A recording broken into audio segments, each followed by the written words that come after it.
Hello दोस्तों, मैं गुलबशा आपका अपने यूट्यूब चैनल गुलबशा एसएससी सॉल्यूशन पर स्वागत करती हूँ। कैसे हैं आप लोग और कैसी चल रही है आप लोगों की तैयारी। देखिए, ये जो क्लास है वो परसेंटेज की अगली क्लास है, जिसमें मैं हर बार की तरह आपको 10 क्वेश्चन करवाने वाली हूँ। तो देखिए, आज का जो पहला क्वेश्चन है वो है आपके सामने। क्वेश्चन कह रहे हैं कि कमल के पास कुछ सेब है, उसने जितने सेब खाए उससे 40% अधिक बेचे। यदि उसने 70 सेब बेचे तो बताइए कि उसने कितने सेब खाए। देखिए, मैं एक जो बात है वो शेयर करना चाहती हूँ, वो ये है कि देखिए, क्वेश्चन में हमेशा क्वेश्चन को हमेशा उस लाइन से सॉल्व करना स्टार्ट करिए जिस लाइन में वैल्यू दे रखी है या जिस क्वेश्चन के जिस पार्ट में वैल्यू दे रखी है।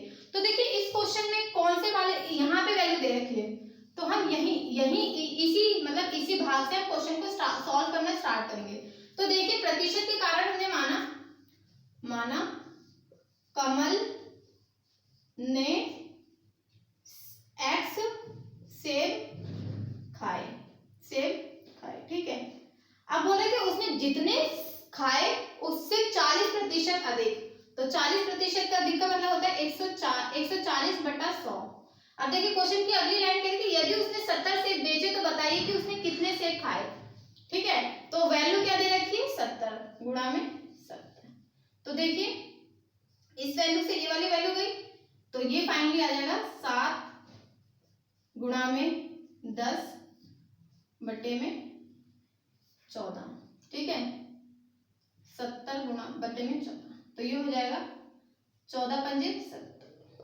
फाइनली हमारा जो आंसर आया वो आएगा 50%। देख लीजिए मैंने क्वेश्चन को कैसे सॉल्व किया है, क्वेश्चन को देख लीजिएगा, समझ में आया क्वेश्चन। देखिए, अगला क्वेश्चन है आपके सामने।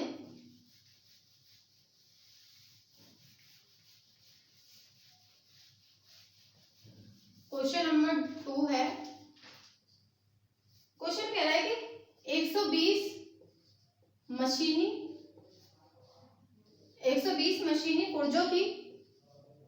पुर्जों की मोटर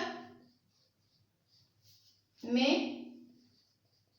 5% पुर्जे खराब थे,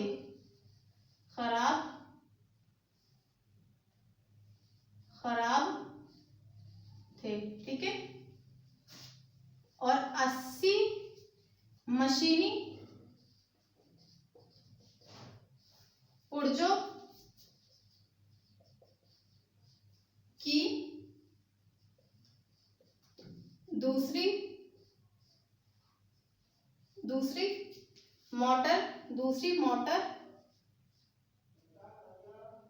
दूसरी मोटर में 10% पुर्जे खराब थे।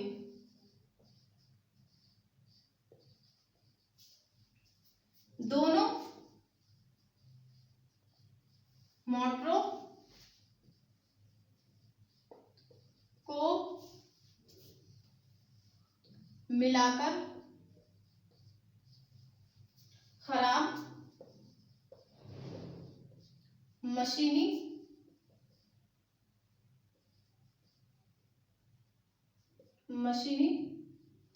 पुर्जों का प्रतिशत ज्ञात कीजिए। क्वेश्चन कह रहा है कि 120 मशीनी पुर्जों की मोटर में 5% पुर्जे खराब थे। तो देखिए, क्वेश्चन की पहली लाइन को सॉल्व करेंगे तो ये होगा 120 गुणा में 5/100, तो ये हो जाएगा 12 पंजे 60, 600 बटा। तो पहली लाइन को सॉल्व करने पे जो कितने मतलब पुर्जे खराब हुए, वो हुए हमारे पास 6, ठीक है। क्वेश्चन की दूसरी लाइन कह रही कि 80 मशीनी पुर्जों की दूसरी मोटर में 10% पुर्जे खराब थे। तो देखिए, 80 गुणा 100 गुणा 10/100, इस जीरो से ये हो गया, इस जीरो से ये हो गया, फाइनली आ गया हमारे पास 8, ठीक है। तो यानी पहली मोटर में जो पुर्जे खराब हुए थे वो थे 6 और दूसरी मोटर में जो पुर्जे खराब हुए थे वो थे 8, ठीक है। अब देखिए, क्वेश्चन की ये वाली लाइन कह रही कि दोनों मोटरों को मिलाकर खराब मशीनी पुर्जों का प्रतिशत ज्ञात कीजिए। तो देखिए, दोनों मोटरों को मिलाकर कितनी वैल्यू आएगी, वो आएगी हमारे पास, यहाँ पे लिख देती हूँ, 120 प्लस बराबर 200। ठीक है, और जो पुर्जे खराब है उनके वो कितने हैं देखिए, वो हैं 6 + 8 बराबर 14। तो सॉल्व करेंगे, इसकी वैल्यू हमें बतानी है। ठीक है, तो 14/200 गुणा में 100। फाइनल सॉल्व करने पर जो हमारा आंसर आ रहा है वो आ रहा है हमारा 7। समझ में आया क्वेश्चन? बहुत इजी है, मैंने कुछ नहीं करा, मैंने प्रतिशत निकाल लिया। ठीक है, पुर्जे कितने खराब थे वो निकाल लिया, उन दोनों को प्लस कर दिया, क्योंकि दोनों मोटरों के प्रतिशत पुर्जे कितने खराब है वो पूछा है। फिर मैंने दोनों मोटरों जो मशीनें थी उनको ऐड कर लिया। तो अगर हम इन सबको ऐड करने पे, सॉल्व करने पे जो हमारे पास आंसर आया वो आया हमारे पास 7। ठीक है, क्वेश्चन को देख लीजिए आप।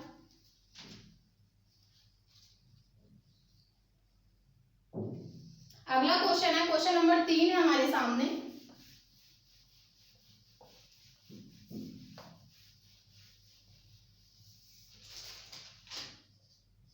क्वेश्चन नंबर 3 कह रहा है 1.5 मीटर लंबी एक लाइन को गलती से 1.55 मीटर मापा गया। ठीक है, त्रुटि यानी कि गलती प्रतिशत का मान क्या है। ठीक है, तो देखिए हमें इस जो क्वेश्चन में है ना, वो कौन सी वैल्यू जिसमें हमें गलती हुई है, तो वो वैल्यू है ये। तो देखिए 1.55 में से अगर हम सही वैल्यू जो कि हमारी 1.5 है को माइनस करेंगे तो कितना आएगा, माइनस करने पे आएगा 0.5। ठीक है, ये जो वैल्यू आई है ना, ये वो वैल्यू है ये गलती वाली वैल्यू है, इतने की हमसे गलती हुई है। तो देखिए गलती की जो वैल्यू वो है 0.05, सही वैल्यू है 1.5 गुणा में 15 गुणा में 100। तो देखिए सॉल्व करने पर आएगा, इस पॉइंट से ये 2 पॉइंट और 0 कट गया, इस 0 से ये वाला 0 कट गया, फाइनली हमारे पास बचा 50/15। सॉल्व करने पर आएगा 3 सही 1/3%। ठीक है, समझ में आया क्वेश्चन? क्वेश्चन को देख लीजिए, सीजीएल मेंस का क्वेश्चन है ये। ठीक है, इंपॉर्टेंट क्वेश्चन है, देख लीजिएगा। क्वेश्चन नंबर 4 है आपके सामने।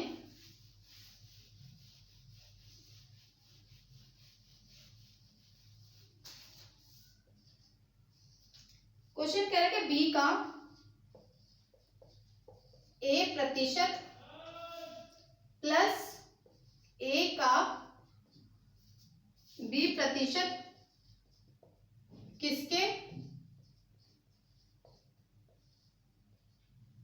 किसके बराबर है। तो देखिए इसमें फॉर्मूला लगेगा, फॉर्मूला लगाने पे होगा AB प्लस बटे में 100 प्लस AB बटे में 100।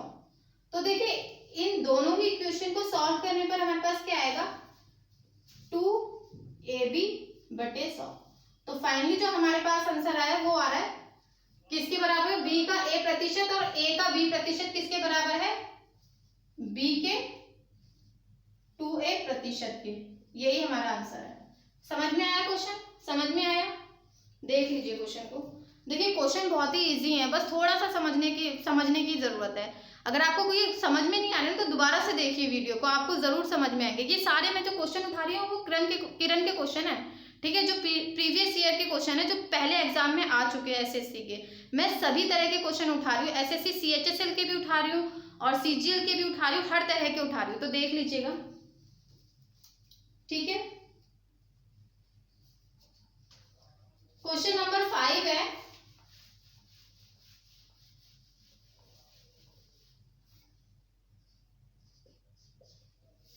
क्वेश्चन नंबर 5 कह रहा है ए का 20% बराबर बी है, तो 20 का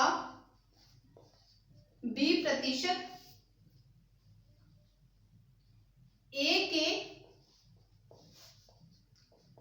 कितने प्रतिशत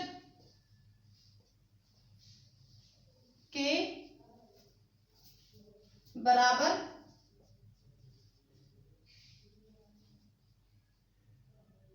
बराबर होगा, ये हमें बताना है। तो देखिए मैंने पहले भी बता चुकी हूँ कि प्रतिशत के चैप्टर में का जो मतलब होता है वो गुणा से होता है, मल्टीपल से होता है। तो देखिए क्वेश्चन को सॉल्व करेंगे। a × 20/100 सॉल्व करने पर आ जाएगा हमारे पास a/5। तो देखिए b बराबर होगा a/5। ठीक है, क्वेश्चन की ये वाली लाइन कह रही है कि b का b प्रतिशत a के कितने प्रतिशत के बराबर है। तो 20 का b प्रतिशत, ठीक है 20%, तो ये हो जाएगा 20 इंटू में ये हो जाएगा a/25। यानी कि क्या कह रहा है, 20 का b प्रतिशत, यानी कि 20 का b प्रतिशत a के कितने प्रतिशत के बराबर है, a के 4% के बराबर है, a के 4% के। यही हमारा आंसर है। समझ में आया क्वेश्चन? समझ में आया क्वेश्चन? कुछ नहीं है, मैंने पहले इस वाली लाइन को सॉल्व किया। ठीक है, इस वाली लाइन को सॉल्व करने पे आ गया b बराबर a/5। ठीक है, फिर इस वाली लाइन को सॉल्व किया, सॉल्व करने पे आ गया a के 4% के बराबर होगा हमारा b। समझ में आया? ठीक है, ठीक है, समझ देख लीजिए क्वेश्चन को, फिर मैं अगला क्वेश्चन देती हूँ आपको।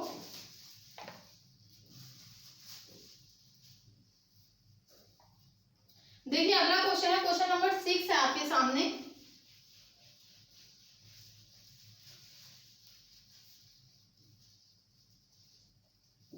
क्वेश्चन कह रहा है कि एक व्यक्ति अपनी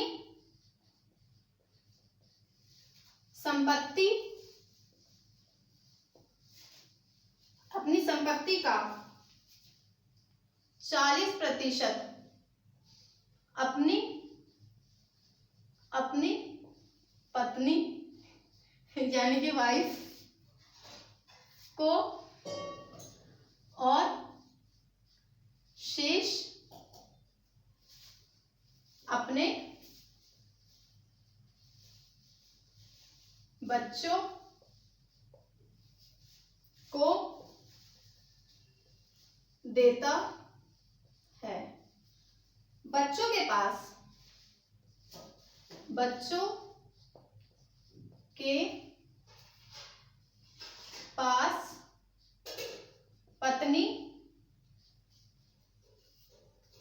पत्नी को दिए धन का कितना प्रतिशत है, यह हमें बताना। देखिए एक व्यक्ति के पास कुछ संपत्ति थी, उसने क्या करा, उसने अपनी संपत्ति का 40% तो उसने अपनी पत्नी को दे दिया। भाई साहब सबसे पहले पत्नी है वाइफ, ठीक है, उसने अपनी वाइफ को दे दिया 40%, और फिर जो बचा उसने अपने बच्चे को, शेष का जो बचा उसने क्या करा, उसने अपने बच्चों को दे दिया। तो बच्चों के पास कितनी उसने संपत्ति दी, मतलब पत्नी की तुलना में उसने बच्चों को कितनी संपत्ति दी, वो हमें यहाँ पे बताना है। तो देखिए प्रतिशत के कारण हमने माना कि उसके पास संपत्ति कितनी है, संपत्ति है उसके पास, संपत्ति है 100, हमने ये माना। पत्नी को उसने कितनी दे दी, पत्नी को उसने दे दी 60%, यानी कि ये हो जाए 40% उसने अपनी पत्नी को दे दी। तो बच्चों को कितनी दी होगी बताइए, इजी है बहुत। 100 में से हमने 40 घटा दिया तो कितना आ गया, 60% उसने बच्चों को दे दी। तो देखिए यही पूछा कि बच्चों के पास पत्नी को दिए गए धन का कितना प्रतिशत है, तो बच्चों को दिए 60, ठीक है, और पत्नी को कितनी दिए 40%, गुणा में 100, 150%। ये हमारे पास इस क्वेश्चन को सॉल्व करने पर आंसर आया। देख लीजिए क्वेश्चन बहुत ही इजी है, मजेदार है क्वेश्चन, बस आपको समझने की जरूरत है और इनको रिवाइज करने की जरूरत है। देखिए सीजीएल क्या, वो एसएससी क्या है, देखिए हम किसी भी कॉम्पिटिटिव एग्जाम की तैयारी कर रहे हैं ना, हम भले ही कितना भी पढ़ ले, लेकिन जब तक हम उस क्वेश्चनों को रिवाइज नहीं करेंगे ना, तब तक हमें मतलब एग्जाम को क्रैक करना थोड़ा सा मुश्किल है, क्योंकि revision is the key of success.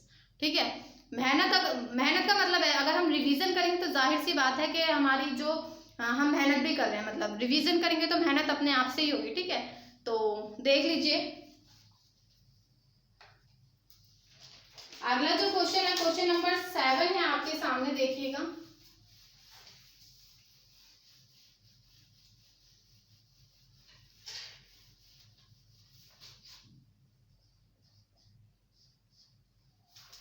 Question number 7 है, यदि ए 360 से 20% अधिक है,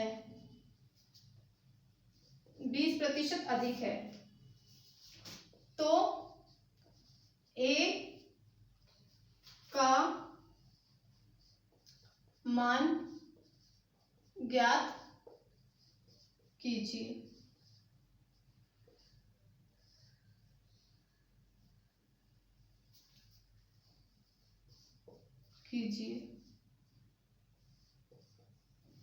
क्वेश्चन कह रहा है कि यदि ए 360 से 20% अधिक है तो ए का मान ज्ञात कीजिए। क्वेश्चन को सॉल्व करेंगे, 360 गुणा में 20%, सॉल्व कर लीजिए।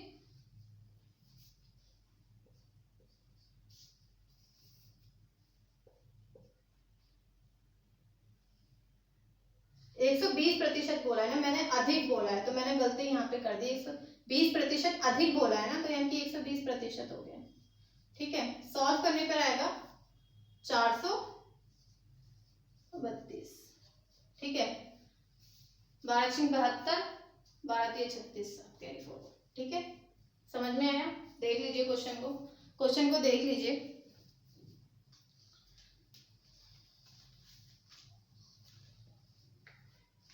क्वेश्चन नंबर 8 है आपके सामने,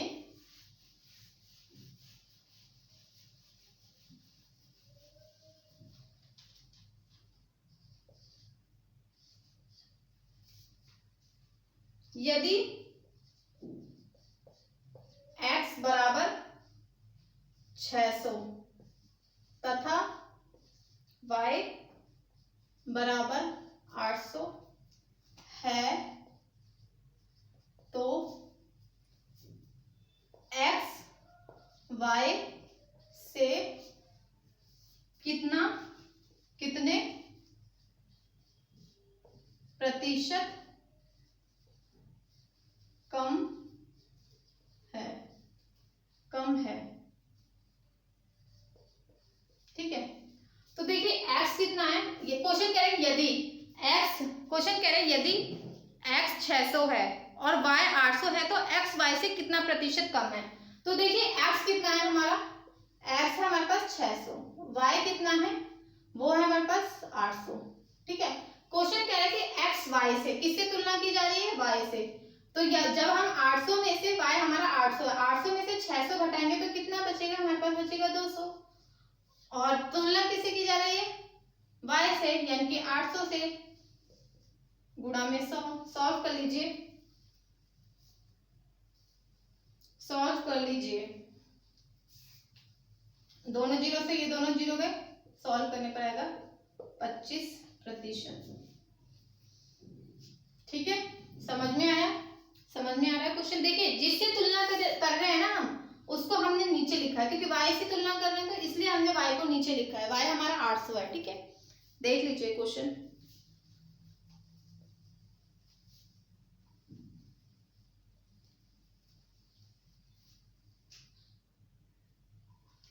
क्वेश्चन नंबर 9 है हमारा,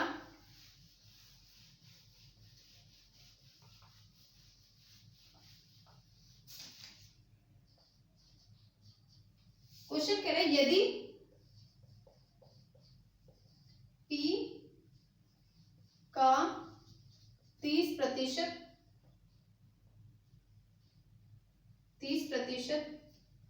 बराबर Q का 40% है तो QP से कितने प्रतिशत कम है। ठीक है, देखिए इस क्वेश्चन को हम फ्रैक्शन वैल्यू से करेंगे, मतलब फ्रैक्शन विधि से करेंगे, फ्रैक्शन मेथड से करेंगे। तो देखिए क्वेश्चन कह रहा है यदि P का 30% बराबर Q का 40% है तो Q P से कितने प्रतिशत कम है। तो देखिए P कितना है, क्वेश्चन कह रहा है P का 30% बराबर है Q का 40%। इस प्रतिशत और का आपस में कट जाएगा और ये प्रतिशत और का आपस में कट जाएगा। तो P हमारे पास कितना आएगा, P आएगा हमारे पास 3 और Q हमारे पास कितना आएगा, Q आएगा हमारे पास 4। 0 से ये 0 कट गया क्योंकि। ठीक है, तो देखिए क्योंकि क्वेश्चन में वैल्यू ऐसी है तो हम इसको फ्रैक्शन वैल्यू से करेंगे। ठीक है, तो फ्रैक्शन में अगर हम इस P और Q को लिखेंगे तो फ्रैक्शन में लिखेंगे P बटा Q हो जाएगा, उल्टी वैल्यू हो जाएगी 4/3। और क्वेश्चन में क्या दे रखा है, क्वेश्चन कह रहा है कि Q P से कितना प्रतिशत कम है, Q P से कितना प्रतिशत कम है। तो P से तुलना की जा रही है तो 4 - 3 बराबर कितना आ जाएगा 1, और किससे तुलना की जा रही है 4 से, तो ये हो जाएगा 25% कम है। कितना कम है Q P से, 25%। समझ में आया क्वेश्चन। देखिए अगर आपको कैसे लग रहे हैं क्वेश्चन एक बार कमेंट जरूर कीजिएगा, मैं और अच्छे क्वेश्चन लाने की कोशिश करूंगी। ठीक है, ये सारे क्वेश्चन मैं किरण से उठा रही हूँ। ठीक है, तो देख लीजिए क्वेश्चन।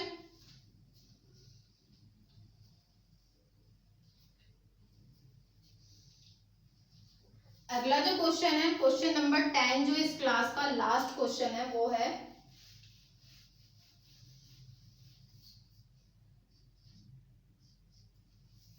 यदि P Q से 30% अधिक है तथा R Q से 30% कम है तो 30% कम है तो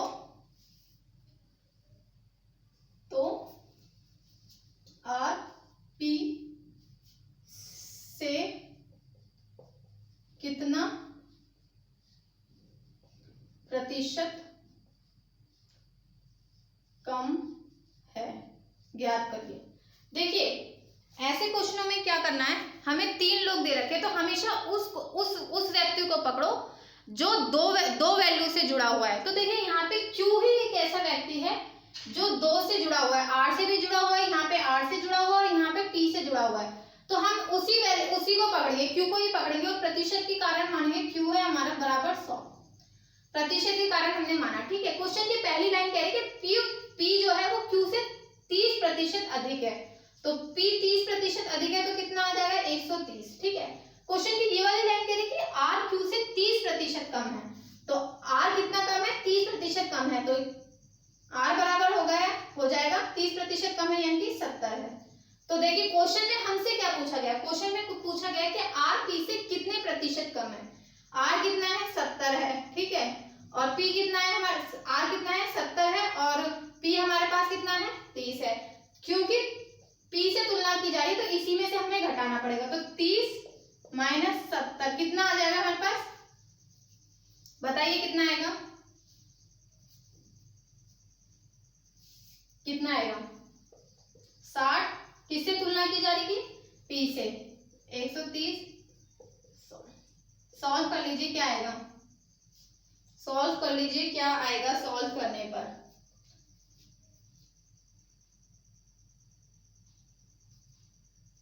तेरह चौक 52, 13 छिंग 78, 2 कैरी 46.1 समथिंग आ रहा है। सॉल्व करने पर जो आ रहा है 46.1 समथिंग आ रहा है। ठीक है, तो यही हमारा आंसर है। समझ में आए। देखिए आज आपको इस क्लास में आज की क्लास में जो क्वेश्चन करा है वो आपको कैसे लगे। प्लीज़ कमेंट करके ज़रूर बताइएगा। और अगर आपको ये वीडियो पसंद आती है तो प्लीज़ मेरे चैनल को लाइक और सब्सक्राइब और शेयर ज़रूर कर दीजिएगा। Thank you so much.